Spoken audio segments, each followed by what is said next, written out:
और एक वाक्य है, कुतस्म जाता वयम केन जीवामः क्वच संप्रतिष्ठिताः। हम कहाँ से आए? वयम, हम, वी, न केवल मनुष्याः किंतु इयं संपूर्णापि सृष्टिः कुतः आयाता। यदा उपनिषदां ऋषिः वयमिति शब्द प्रयोगं करोति तो वयम कोई व्यक्ति छोटा वयम नहीं होता है, पूरी सृष्टि को लेकर बोलते हैं कि हम सब कहाँ से आए। कुत इमे पर्वताः आगताः, कुत इमाः नद्यः आगताः, कुत इमे वृक्षाः समागताः, कुतः मनुष्याः आगताः, कुतः पशवः आगताः। कहाँ से आए हम लोग? वसुदैव कुटुंबकम एक वयम शब्द में दिखता है। ये भी एक उपनिषद का वाक्य है। अनेक प्रकार के वाक्य हमारे उपनिषदों में मिलते हैं। यह जो वाक्य मैं आपको सुना रहा हूं वो संवाद के आरंभ के वाक्य है। फिर से आता हूं एक वाक्य पर। अधीहि भगवः, भगवान मुझे पढ़ाइए, प्लीज टीच मी। संवाद शुरू हो गया, उपनिषद का संवाद शुरू हो गया। ये वाक्य बोलते हैं नारद जी, और जिसको कहते हैं उसका नाम है सनत कुमार। गुरुदेव मुझे पढ़ाइए, अधीहि माम अधीहि। यहां मैं एक बात करना चाहता हूं। देखो, संवाद का आरंभ अध्ययन से होता है। इदं सौंदर्यमस्ति उपनिषदां संवादानां सौंदर्यम यद उपनिषत्सु भारतवर्षस्य संस्कृतेः वर्णनमस्ति। हमारी भारत भूमि अध्ययन की भूमि है। अध्ययन सुंदर होता है, और जिस देश में अध्ययन है वो देश भी सुंदर होता है, क्योंकि अध्ययन सुंदर है। Education is beautiful. यदि एजुकेशन ब्यूटीफुल है तो जिस देश में एजुकेशन है वो देश, वो कंट्री भी ब्यूटीफुल होती है। अस्माकं भारत देशः शिक्षायाः भूमिः, अध्ययनस्य भूमिः। नारद जी ने कहा मुझे पढ़ाइए। तब गुरु कहते हैं सनत कुमार, यद वेत्थ तेन मोपसीद ततस्ते ऊर्ध्वं वक्ष्यामि। नारद जी, आप जो कुछ भी जानते हो मुझे बताओ। Tell me whatever you know, I will explain you beyond that. ततस्ते ऊर्ध्वं वक्ष्यामि। ये देखो आत्मविश्वास, भारत के शिक्षक का आत्मविश्वास। क्या जानते हो? What do you know? Narad ji please tell me. अब आज की भाषा में कहें तो नारद जी अपना बायोडेटा सुनाते हैं। नारद जी अपना बायोडेटा सुनाते हैं। सः वदति किं पठित्वा आगतोऽहम्। ऋग्वेदं भगवत्येमि, यजुर्वेदं, सामवेदं, आथर्वणं चतुर्थं, इतिहास पुराणं पंचमं। एक के बाद एक विद्याओं के नाम बोलते हैं। आपको आश्चर्य होगा, नारद जी 22 विद्याओं के नाम लेते हैं। सर्प विद्यां जानामि, नक्षत्र विद्यां जानामि, क्षत्र विद्यां जानामि, जन विद्यां, देव विद्यां। 22 विद्याओं के नाम। अद्भुत संवाद चलता है। अब देखो, सोहम भगवो शोचामि। नारद जी कहते हैं सनत कुमार को, इतना पढ़ा हुआ मैं, after learning all the scriptures, all the subjects, I worry, मैं दुखी हूं। सोहम शोचामि। देखो, भारत के संवादों में एक विशेषता होती है। भारत का ऋषि जब संवाद करता है तब दुख मुक्ति के लिए संवाद करता है। अस्माकं संवादाः दुख मुक्ति मुक्तेः संवादाः सन्ति। इदमेव सौन्दर्यं खलु। सोहम शोचामि तन्मां शोकस्य पारं तारयतु। गुरुदेव कृपया आप मुझे इस शोक से बाहर निकालिए। ये भारत ऐसा एक देश है जहां पढ़े हुए लोग पढ़ने जाते थे। विनातम बहुत भी पढ़े हुए लोग, एजुकेटेड लोग एजुकेशन के लिए जाते थे। नारद जी उसका सबसे बड़ा उदाहरण है। 22 विद्याओं को जानने के बाद कोई व्यक्ति पढ़ने जा सकता है? अरे एक इंजीनियर डॉक्टर बनते हैं तो भी पढ़ना छोड़ देते हैं। आज के समय में अच्छी नौकरी मिलती है, लोग पढ़ना छोड़ देते हैं। क्यों? भगवान ने दया की, अब पढ़ने की जरूरत नहीं। भारत ऐसा देश नहीं है। भारत ऐसा देश है जहां एजुकेटेड लोग एजुकेशन के लिए जाते थे। नारद जी के पास 22 विद्याओं का ज्ञान था, फिर भी दुखी थे। यह संवाद हमें समझाता है कि विद्या को तभी विद्या मानो जब वह विद्या हमें दुख से मुक्त करे। तो हम लोग केवल इंजीनियर बनने यूनिवर्सिटी में नहीं आए, डॉक्टर्स बनने नहीं आए, आईटी फील्ड के कोई ज्ञाता बनने नहीं आए।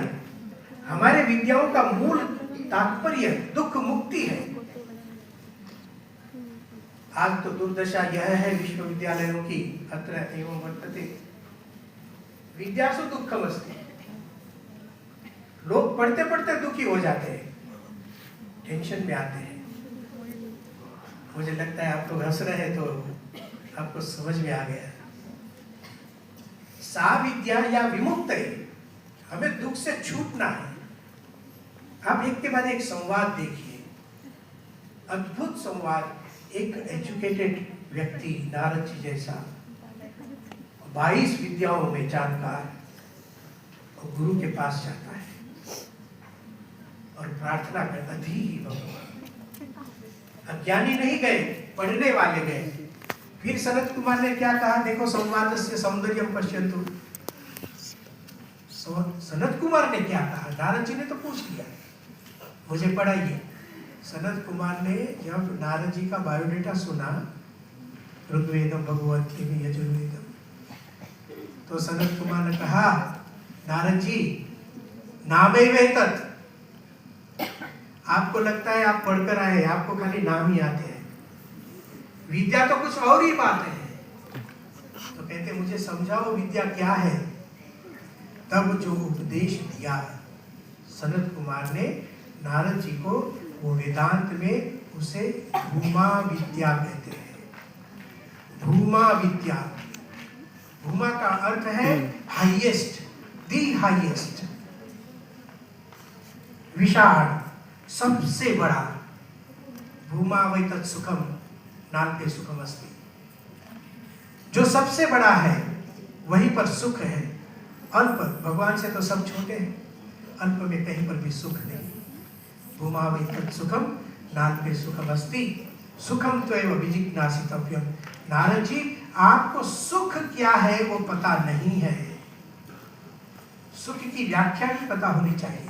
आज भारत देश में विकास की बात हम करते हैं, विकसित भारत की भी बात करते हैं, लेकिन जब तक हम विकास का अर्थ ही नहीं समझेंगे तो विकसित भारत की बात क्या करेंगे हम।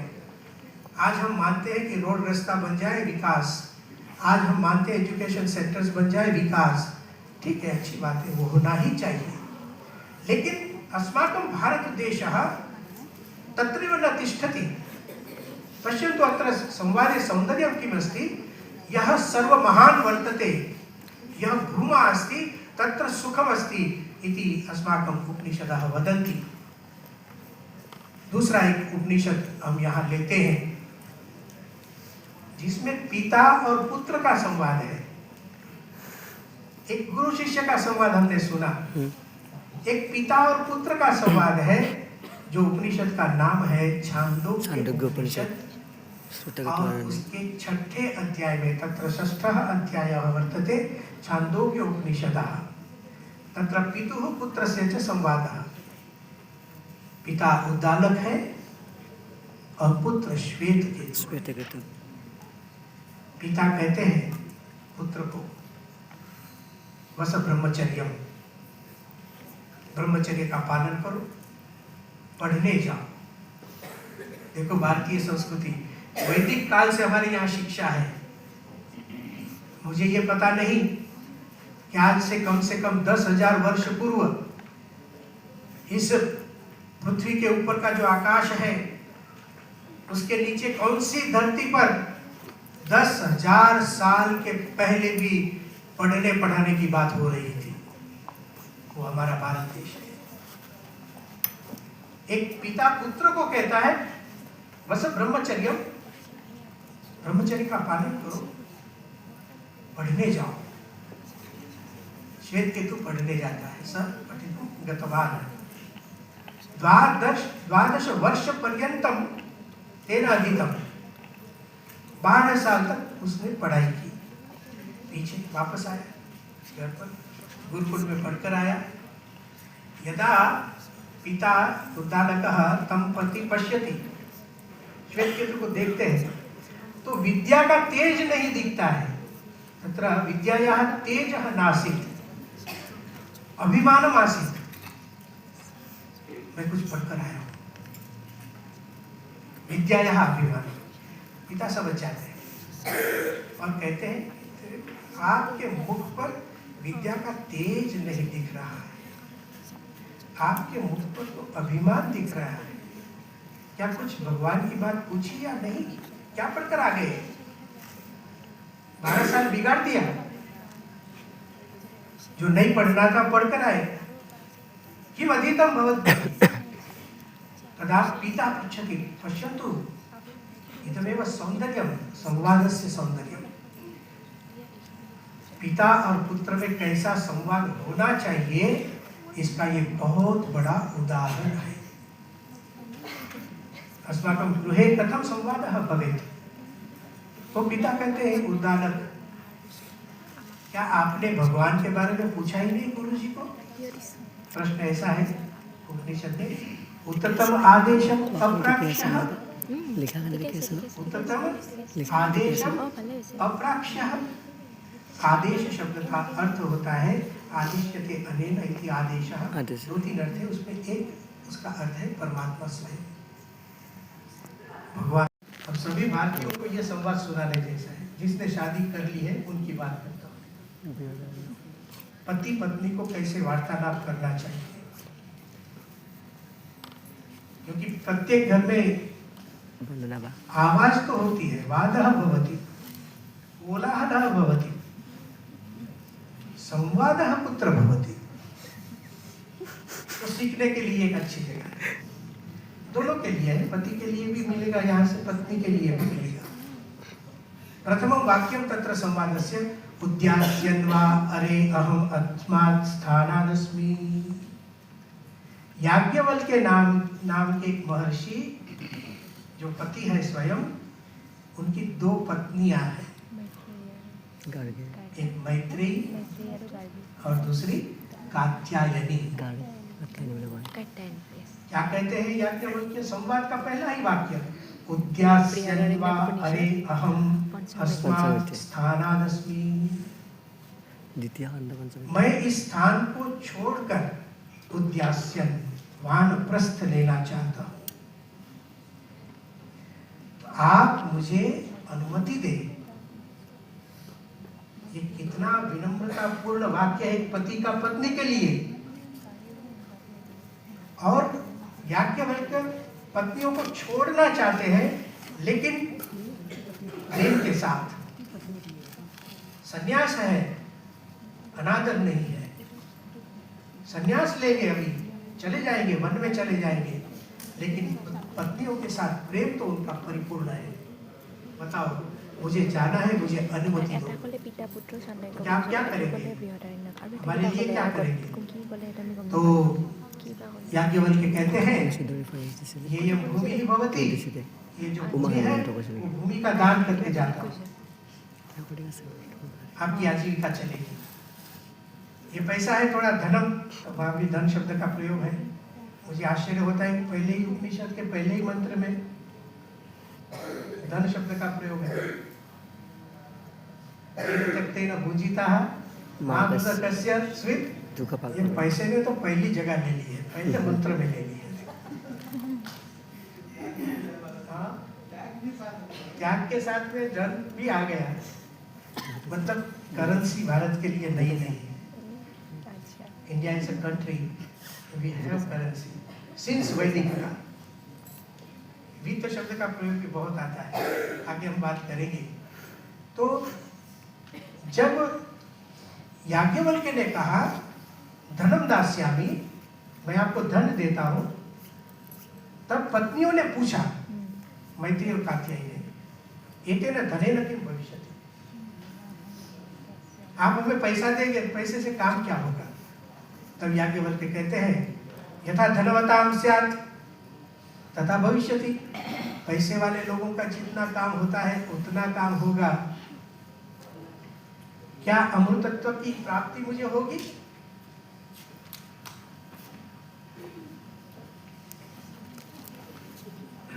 जब दंड देने की बात कही, जरा सा बात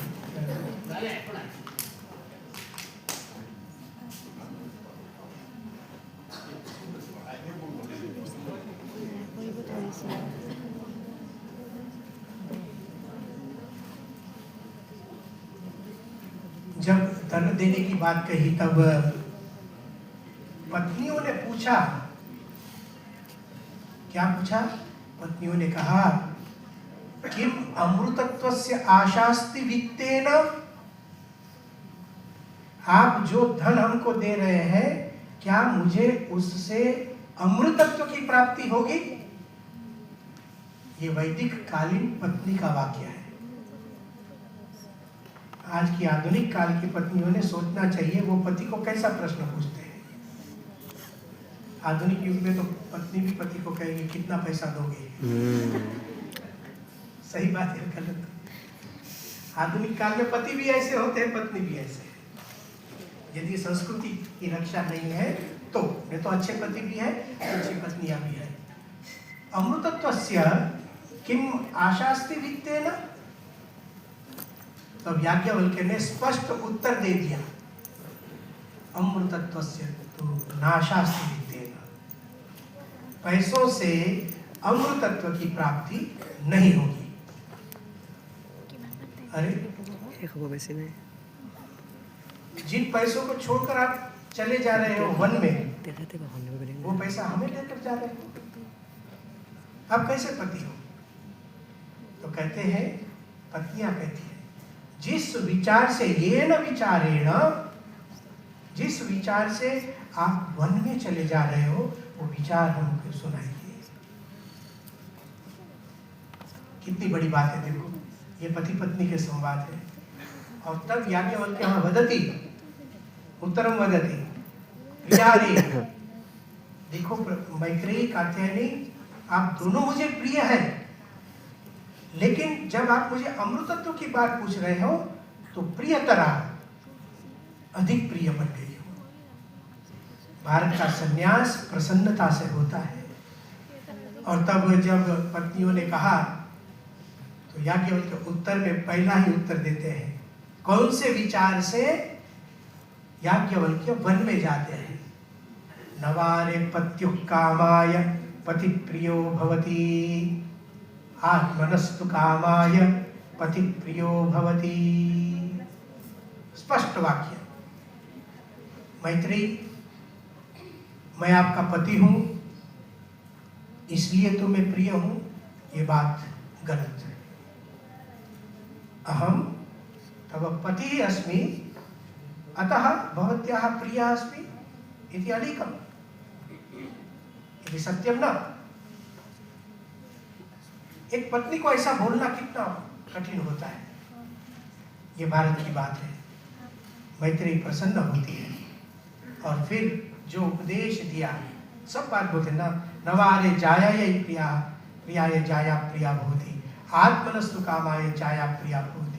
तुम भी मेरी पत्नी हो इसलिए मुझे प्रिय हो, ये बात गलत है। आत्मनस्तु कामाय, मेरे अंदर भी एक आत्मा है, आपके अंदर भी एक आत्मा है, दोनों जीवित है और दोनों के आत्मा में आत्मन्यवात्मना तुष्ट है, जैसे गीता ने कहा, दोनों के आत्मा में एक परमात्मा विराजमान है। उस परमात्मा से हम एक दूसरों को प्यार करते हैं।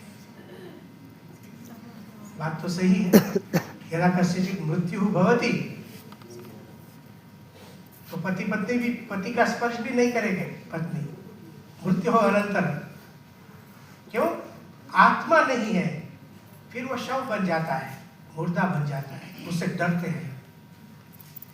अयम संवादः वदति उपनिषदां संवाद सौंदर्यं पश्यन्तु पति पत्न्याः अयम संवादः। हमने पिता पुत्र का देखा, गुरु शिष्य का देखा, पति पत्नी का संवाद देखा। अपरमपि संवादं वदामि मित्राणां परस्परः संवादः। कुछ मित्र साथ में मिलते हैं और उनके संवाद से बनता है एक उपनिषद। अथर्ववेद का उपनिषद है, यस्य नाम वर्तते प्रश्नोपनिषद।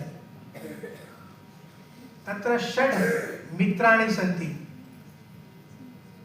षड् जनाः युवानः सन्ति और वो सत्य को ढूंढने निकलते हैं। ब्रह्म पराः परम ब्रह्म अन्वेषमाणाः। ब्रह्म परायण थे और परम ब्रह्म को ढूंढने निकले थे। ये research, India is a land of research. परम ब्रह्म अन्वेषमाणाः, अन्वेषण, रिसर्च करो। 6 लोग एक साथ निकलते हैं रिसर्च के लिए। ये भारत का भव्य देश देखो। आज 6 मित्र मिलकर होटल में चाय पीने तो जाते हैं। परम ब्रह्म अन्वेषमाणाः, वो परम ब्रह्म को ढूंढने निकलते हैं और उनको एक पिप्पलाद नाम के गुरु मिलते हैं। ते पिप्पलादम उपसन्नाः, पिप्पलाद के पास जाते हैं, शरणागति लेते हैं और एक संवाद शुरू होता है। अस्मिन् प्रश्नोपनिषदः संवादे सौंदर्यं किमस्ति। शरीर का विज्ञान पूछते हैं। जागृत स्वप्न सुषुप्ति 3 अवस्थाओं के प्रश्न है। यथा एकः शिष्य वदति यदा वयं शयनं कुर्मः तदा के जागृति। जब हम सो जाते हैं तब कौन जागता है? इतना बड़ा प्रश्न है। जब हम सो जाते हैं तो कौन जागता है? तदा गुरु वदति प्राणाः। हमारे जो प्राण है वो जागते हैं। 5 प्रकार के प्राण तत्र उपनिषद सूक्तम। प्राण, अपान, व्यान, उडान, समान और उडान। संवादः पश्यन्तु, संवादस्य कक्षा कीदृशी। विज्ञानाधारिताः प्रश्नाः। यदा वयं शयनं कुर्मः कः जागृति। तो पंच प्राण की जो व्यवस्था है, अब हमारे हृदय से लेकर मस्तक तक मुख्य प्राण का संचालन होता है। हमारी नाभि से लेकर नीचे तक अपान नाम की वायु का संचार है। सर्वशरीरगः, एक वायु ऐसा है वो पूरे व्यानः सर्वशरीरगः। वो जैसे मिलिट्री पेट्रोलिंग करती है ना, जैसे कार लेके, तो व्यान नाम का वायु पूरे शरीर में पेट्रोलिंग करता है, घूमते रहता है। और जिसके व्यान में तकलीफ उसको चलने में तकलीफ।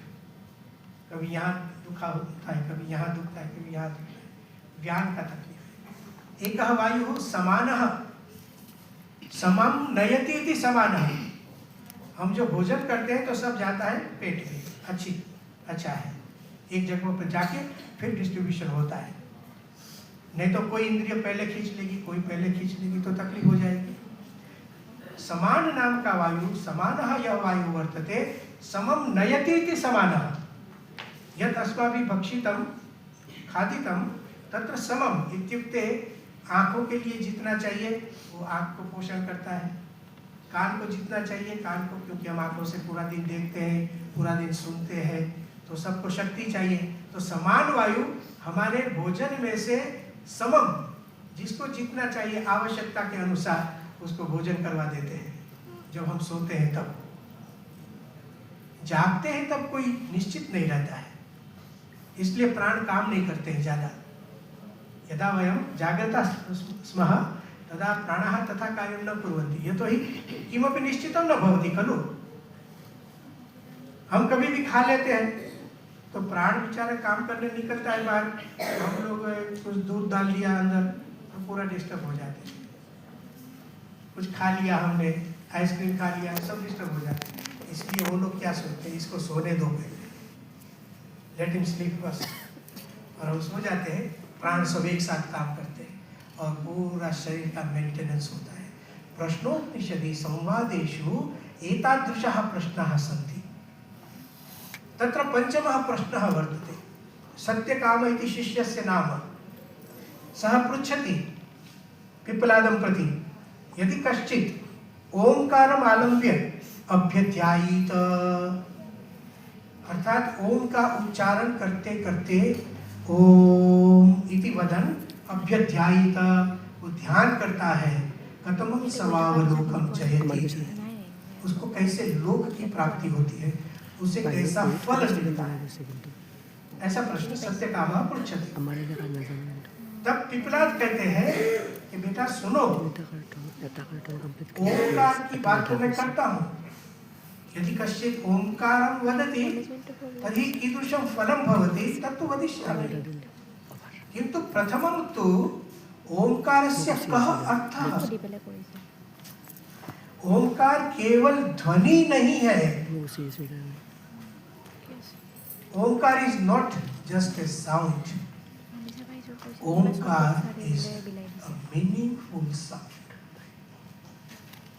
ओंकार का एक अर्थ भी है। तो पिप्पलाद ने कहा, सत्यकाम इसका अर्थ जानते हो? नहीं जानता हूँ। तो पिप्पलाद कहते हैं, एतद्वै सत्यकाम परम च अपरम च ब्रह्म यदोंकारः। ये सत्यकाम, एक पर ब्रह्म जो परमात्मा है और एक परमात्मा से न्यून अपर ब्रह्म है, वो पर ब्रह्म और अपर ब्रह्म, ये ओंकार का मतलब है। जिस अपर ब्रह्म को श्रीमद् भगवद गीता ने अक्षर ब्रह्म कहा और जिस पर ब्रह्म को श्रीमद् भगवद गीता ने पुरुषोत्तम कहा। अद्भुत संवाद आते हैं उपनिषदों में। उपनिषदों के संवाद कभी गुरु शिष्य में, उपनिषदों के संवाद कभी पुत्र और पिता में, उपनिषदों के संवाद कभी मित्रों में। उपनिषदां संवादाः क्वचित् कदाचित् ध्यान में भी होते थे, अपने आप के साथ स्वगत, जैसे ईशावास्य इदं सर्वम। कोई महर्षि वटवृक्ष के तल बैठकर ध्यान करते थे, वो भी संवाद था। महर्षि अपने आप के साथ संवाद करते थे।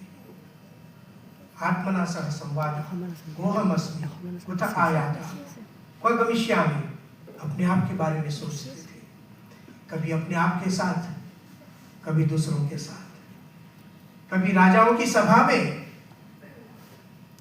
आप देखिए, अभी मैंने पति पत्नी का संवाद कहा, वो बृहदारण्यक उपनिषद का एक अध्याय बन गया।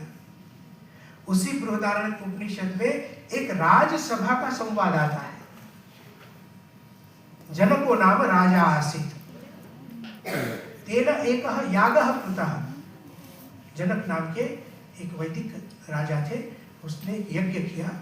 यज्ञ के अंत में ब्राह्मणों को दक्षिणा दी, और दक्षिणा देने के बाद राजा ने ऐसे कहा, यो व ब्रह्मिष्ठः, हे भूदेव, आप में जो ब्रह्म ज्ञानी है उसके लिए मैं सहस्रम गवाम ददामी, 1000 गायों को मैं दक्षिणा देना चाहता हूं। 1000 cows with golden ornaments, सुवर्ण अलंकार के साथ 1000 गाय मैं एक को देना चाहता हूँ, ओनली जस्ट फॉर वन। तो बोलो, आप में से कौन ब्रह्मिष्ठ है, वो आओ 1000 गाय लेके जाओ। तथा सर्वे भी एक दूसरों को देखने लगे, यार मैं तो ब्रह्मिष्ठ नहीं हूँ। वो कहते ये कोई ब्रह्मिष्ठ नहीं था। उसमें एक व्यक्ति आते हैं, तस्य नाम याज्ञवल्क्यः, मैंने जिसकी कथा कही, वो मंच के आगे आते हैं और राजा ने कहा कि आप ब्रह्मिष्ठ हो, किम भवान ब्रह्मिष्ठः एवं अहम ब्रह्मिष्ठः, ये गाय मुझे दे दीजिए। तथा राजा उक्तवान भवतु, आप ब्रह्मिष्ठ है तो 1000 गाय आपको दे देता हूं। तब याज्ञवल्क्य ने अपने शिष्य को कहा, वत्स एताः गाः बधान, चलो ये गाय को लेके जाओ अपने आश्रम में बांध दो। राजा को कोई प्रॉब्लम नहीं था, उसको तो दान करना था। अब प्रॉब्लम होता है और जो बैठे थे सभा में उन लोगों को। ते वदंती राजा न, आपने क्यों गाय दे दी इसको? राजा कहते हैं मैंने पूछा यो वह ब्रह्मिष्ठः, जो ब्रह्मज्ञानी है वो गाय लेकर जाए, वो तो ब्रह्मज्ञानी है ऐसा बोल रहे तो मैंने दे दिया। तथा विद्वांसः वदंती, देखो ये भारत देश, आपने मान कैसे लिया कि वो ब्रह्मिष्ठ है? उसकी परीक्षा करो। संवादः इदं सौंदर्यमस्ति अस्माकं उपनिषदां संवादानां, उसकी परीक्षा सबके बीच में होती है। और आप देखेंगे बृहदारण्यक उपनिषद पढ़िए, एक के बाद एक विद्वान प्रतिग्रहाः प्रति उपग्रहाः इतने कठिन प्रश्न पूछते हैं, सबके उत्तर याज्ञवल्क्य देते हैं।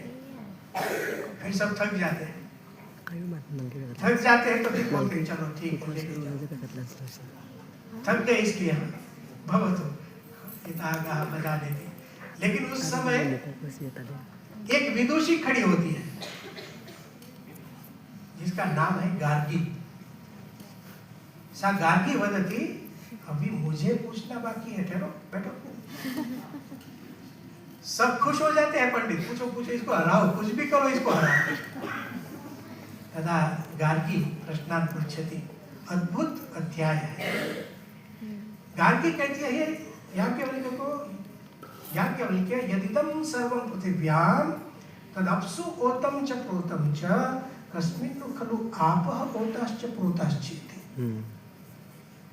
गार्गी कहती है यदिदं सर्वम, जो अभी दिखता है, तत्सर्वम अपसु ओतं च प्रोतं, अब का अर्थ है पानी। हम पंजाब बोलते हैं, पंजाब पंच अब 5 नदियां है वहां, अब का मतलब पानी, उससे पंजाब शब्द बनता है। तो गार्गी कहती है यदिदं सर्वम पृथिव्यां, जो आज पृथ्वी में दिखता है, तत्सर्वम अपसु ओतं च प्रोतं च। ये विज्ञान देखो, भारत की एक महिला, एक विदुषी भी जानती है आज से कम 10,000 वर्ष पूर्व इस पृथ्वी नाम के ग्रह पर जमीन से ज्यादा पानी है। Do you understand what I'm saying? Gargi told that I know कि ये इस पृथ्वी पर अस्यां पृथिव्यां जलम अधिकम अस्ति, सर्वापि पृथ्वी अपसु ओता च प्रोता च कस्मिन् खलु आपः ओताश्च प्रोताश्च। जल कहाँ ओत प्रोत है मुझे कहिए। तेजो गार्गी, जल तेज में ओत प्रोत है, तेज कहाँ ओत प्रोत है।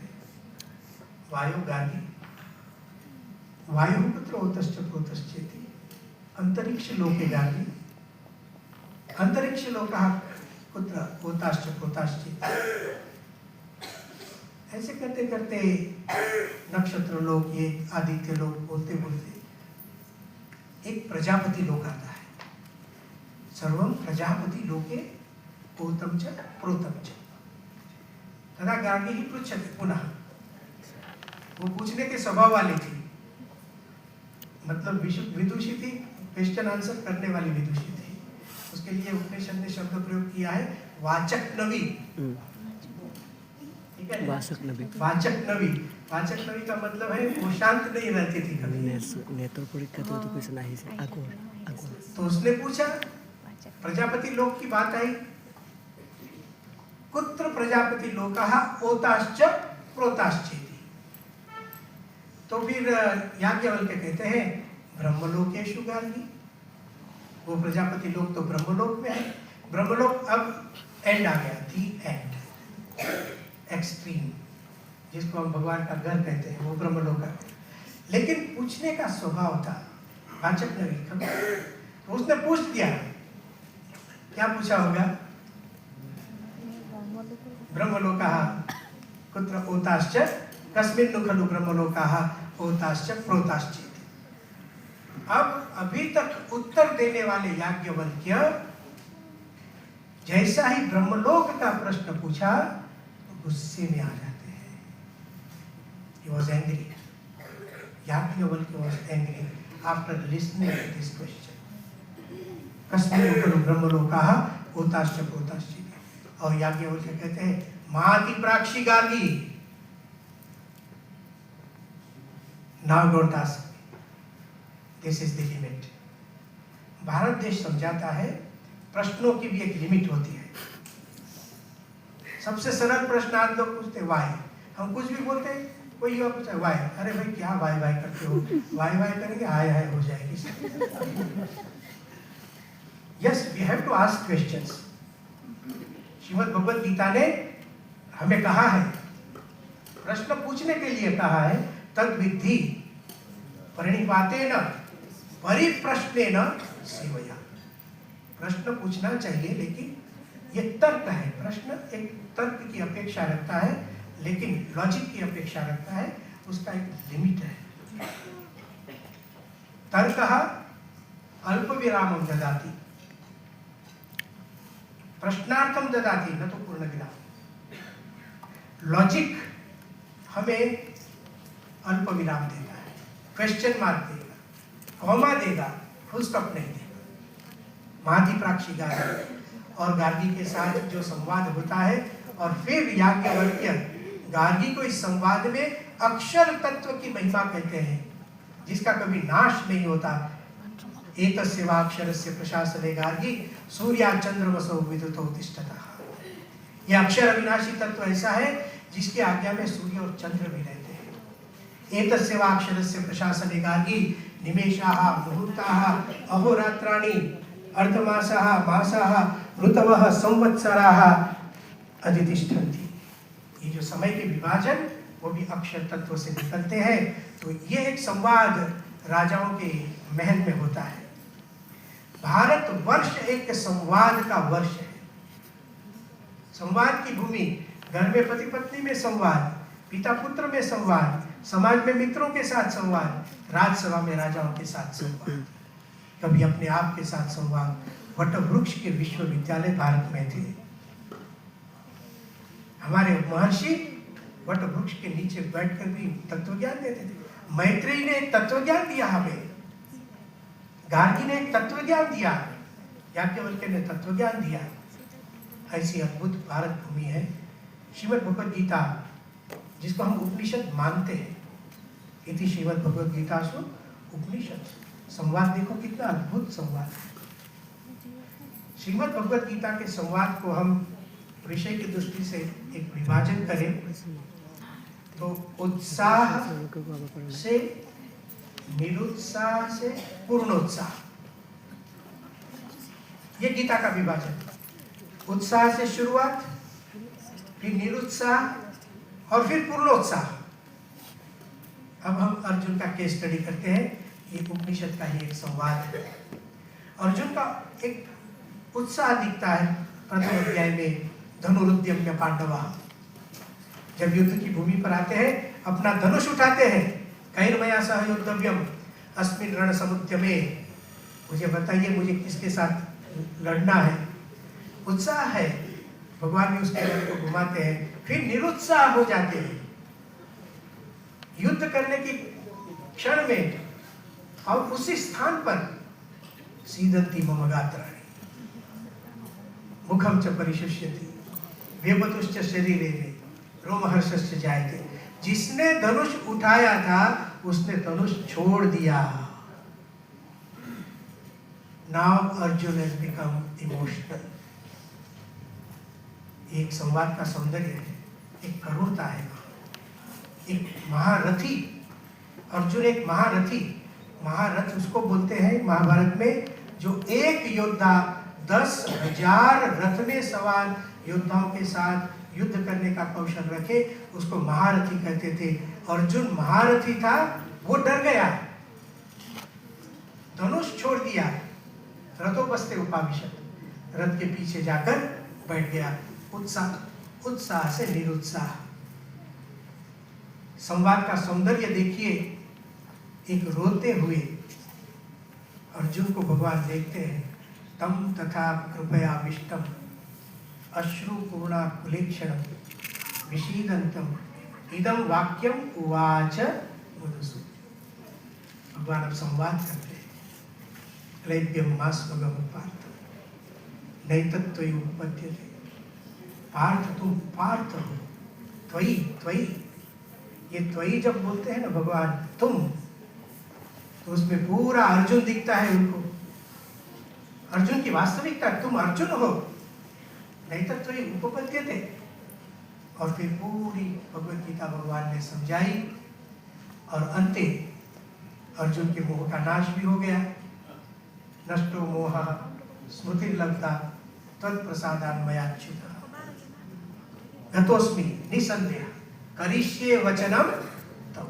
अब आप जैसे कहेंगे ऐसे मैं करूंगा। मैं ये कहना चाहता हूँ कि हमारा भारतवर्ष एक संवादों की भूमि है। संगच्छध्वम संवदध्वम, वो हमारी संस्कृति का भाग है, हमारे जीवन का मूल्यों का भाग है। आज हमने अद्य अस्माभिः उपनिषदां संवाद सौंदर्यम इति विषयम् अधिकृत्य किंचित श्रुतम्, इतोपि अधिकं वैशिष्ट्यम् अस्ति, सौंदर्यम् अस्ति, तदपि कदाचित् भविष्यति काले वयं चिन्तनं कुर्मः। यद् मम कृते अद्य अवसरः प्रदत्तः, तदर्थम् अहम् अस्माकं कुलपतीनां, अस्माकं विभागाध्यक्षाणाम्, अपि च अन्येषां विदुषां, अध्यापकानां, कार्यकर्तारां च आभारं मन्ये। इतना कहते हुए मैं मेरी वाणी को विराम देता हूँ। ओम शांति।